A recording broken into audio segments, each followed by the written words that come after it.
Gusto mo magsimula ng food business kaso hindi mo alam paano mag-costing? O kaya naman ang tagal mo nang nasa food business kaso lang parang wala kang kinikita kahit madami namang benta? Baka may mali sa costing mo. Sa video na to ay pag-aaralan natin ang tamang pag-compute ng food cost para siguradong hindi ka malulugi sa negosyo mo.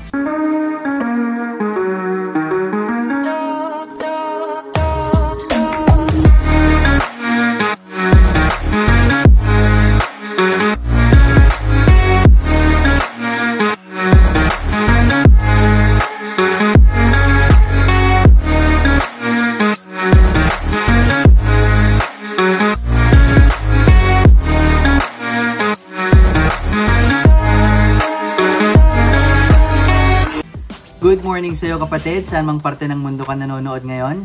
This is your food business bro, Zach Sakdalan, and you're tuned in to the Food Entrepreneurs Channel, kung saan pinag-uusapan natin ang lahat ng kailangan mong matutunan kung paano mo patatakbuhin ang iyong food business. Kung bago ka sa channel ko, ay please subscribe to the channel at i-click mo na din ang notification bell para updated ka palagi sa bawat session natin at sabay-sabay nating aralin ang mundo ng pagnenegosyo ng pagkain. Pakilike na din yung video na to ha. Alam mo, ang dami kong nakakausap ng mga food entrepreneurs na nag-struggle talaga sa tamang pagkuha ng costing. Ang nakagawian kasi ng marami ay kung may puhunan ka ngayong araw at kung mas mahigit doon ang pumasok na pera pagkatapos magbenta ay akala nila ay kumita na sila. Ang iba naman ay isinasama ang ibang gastos sa tindahan sa costing na hindi naman dapat isama. Kaya ngayon ay lilinawin nating lahat yan para ngayon pa lang habang maaga pa ay maitama mo na ang costing mo. At kung magsisimula ka pa lang naman ay siguradong tama na ang gagawin mo. Kaya naman ngayon pa lang mga kapatid ay lilinawin ko na ha. Kapag sinabing food cost, cost ng food lang talaga. Hindi dito kasama ang gas, ang renta ng pwesto, ang bayad sa mga tauhan, at kung ano-ano pang mga gastos na walang kinalaman sa pagkain. Ay, kapag sinabi namang COGS o cost of goods sold, ito ay kombinasyon ng food cost at packaging costs. So dito papasok ang mga paper cups, paper bowls, paper boxes, mga disposable spoon and forks, at kung ano-ano pang makakasama sa isang order. Zach, paano kapag dine-in ng customer? Well, choice mo yan bilang entrepreneur kapatid kung hindi mo isasama ang cost ng packaging kapag ka dine-in ng customer.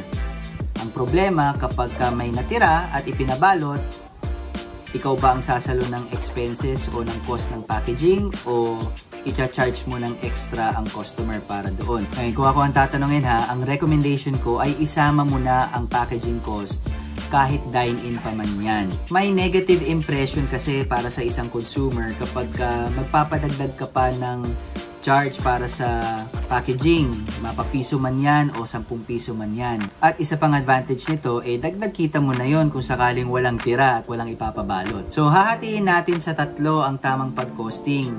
Dahil kahit meron tayong tinatawag na basic o fundamental sa pagkuha ng food cost, ay meron pa din itong pagkakaiba depende sa klase ng food business na meron ka. Number 1, single orders. Ito ang pinaka-common at masasabi kong pinaka-basic sa pagkuha ng costing. Usually, ito ay applicable sa mga food carts o sa mga restaurants na nagsiserve ng mga single order o short order. Ang ibig sabihin nito ay kapag niluto mo ang isang dish, ay isang order lamang ito regardless kung ilan pa ang pwedeng kumain ito. So, ang pinakaunang dapat mong gawin ay ilista mo lahat ng ingredients na kailangan mo para sa buong recipe.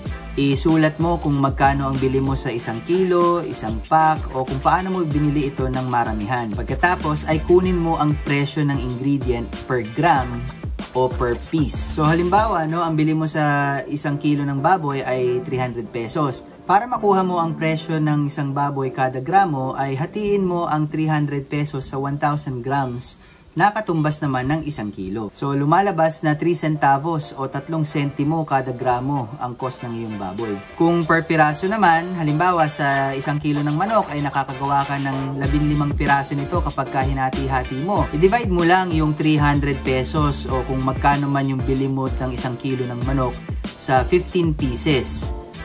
Kung halimbawang 300 pesos nga ang bili mo nito sa 15 pieces, ay lalabas na 20 pesos ang presyo ng manok mo kada piraso. Ayun, para naman sa mga liquid ingredients kagaya ng suka, toyo, mantika at kung ano-ano pang liquid ingredients, kailangan i-convert mo muna ito sa grams. Halimbawa, bumili ka ng 1 litro ng soy sauce, timbangin mo muna para makuha mo o malaman mo kung ilang gramo nga ito. So, ipagpalagay natin na ang 1 litro ng soy sauce ay 1,000 grams kapag i-convert mo, at ang bili mo dito ay 35 pesos. Para makuha mo ang cost per gram ng iyong toyo, ay kailangan mo lang gawin yung katulad ng ginawa natin para nakuha mo yung cost per gram ng iyong karne ng baboy. Kapag nakuha mo na ang cost per gram ng bawat ingredients, pwede mo nang kunin ang cost ng isang recipe mo. Halimbawa, sa isang order ng tapsilog, may 100 grams na karne ng baka, mayroong isang pirasong itlog at may isang cup ng rice. I-multiply mo lang ang cost per gram ng iyong baka sa 100 grams o kung ilang gramo pa yan na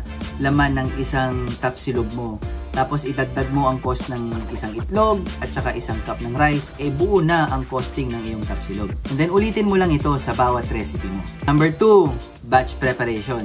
Ito ay applicable sa mga may karinderya o yung mga nag-o-offer ng catering. Para makuha ang cost nito ay magsisimula tayo sa basic o yung kagaya ng ginawa natin sa pagkuha ng costing sa single order, pero this time, cost ng isang buong batch ng isang recipe. So paano yon? Halimbawa, sa isang batch ng adobo ay merong 2 kilo. Kapag sinabi kasi nating batch ay kung ilang kilo ang laman sa isang lutuan. Kapag nakuha mo na ang cost ng isang buong batch ng recipe, kailangan mo na lang alamin kung ilang serving ang kayang ibenta nito sa isang batch. Halimbawa, kaya mong magbenta ng 25 servings sa isang batch.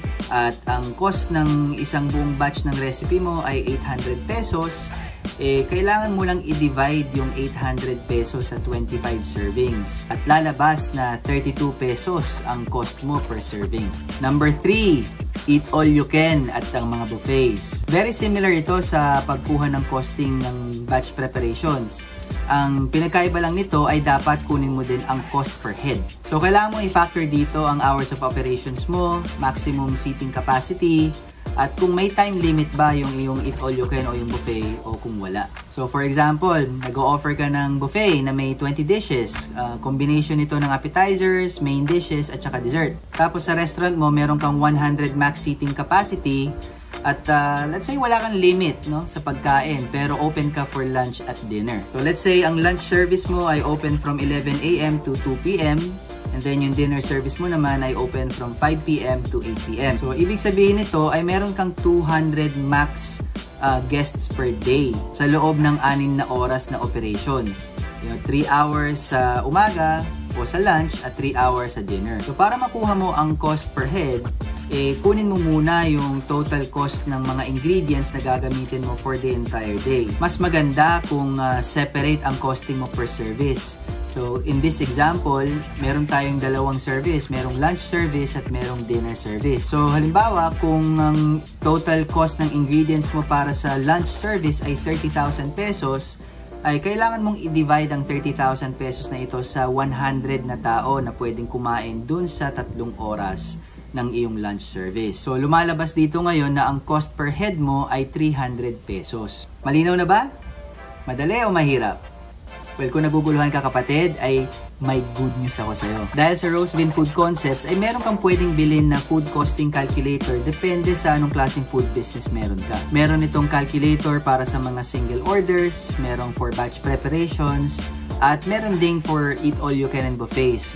At kung kinakailangan mo naman na lahat ng ito ay gusto mong meron ka, meron ding option para sa ganun. Dito kapatid ay ilalagay mo na lang ang presyo per ingredient at ang timbang per ingredient per recipe at kung saan itong mag-calculate para sa'yo. Meron na din itong suggested pricing, depende sa desired margins mo. Kung VAT inclusive ba o wala o kung merong PWD o senior discount. At ang pinakamaganda dito kapatid ay meron na itong break-even calculator. Kapatid, napakahalaga nito para malaman mo kung magkano ba ang dapat mong quota per day o kung ilan ba ang dapat mong ibenta per day o per month para siguradong hindi ka malulugi. Punta ka lang sa www.rosebeanfoodconcepts.com o i-click mo ang link sa description at ilagay lang ang promo code na FEC para makakuha ka ng 50% discount. Take note kapatid, dapat all caps ang FEC kapag ka inilagay mo as discount code para ma-enjoy mo ang 50% na discount. Kaya ano pang hinihintay mo? Download na. At yan ang 3 costing strategies natin sa food business. Kung ikaw naman ay nasa food manufacturing business, ay type mo lang sa comment section food manufacturing para gumawa ako ng separate video ng pagkuha ng costing dito dahil iba ang paraan ng pagkuha ng costing kung nasa food manufacturing industry ka. Ngayon, kung may hindi pa malinaw sa iyo kapatid, ay i-comment mo din para masagot natin sa mga susunod pa natin mga videos. Sali ka na din sa community natin sa Facebook. Click mo lang yung link sa description. At muli, ito si Zack Sakdalan, ang inyong food business bro na nagsasabing, mas masarap kumita kapag masarap ang tinda.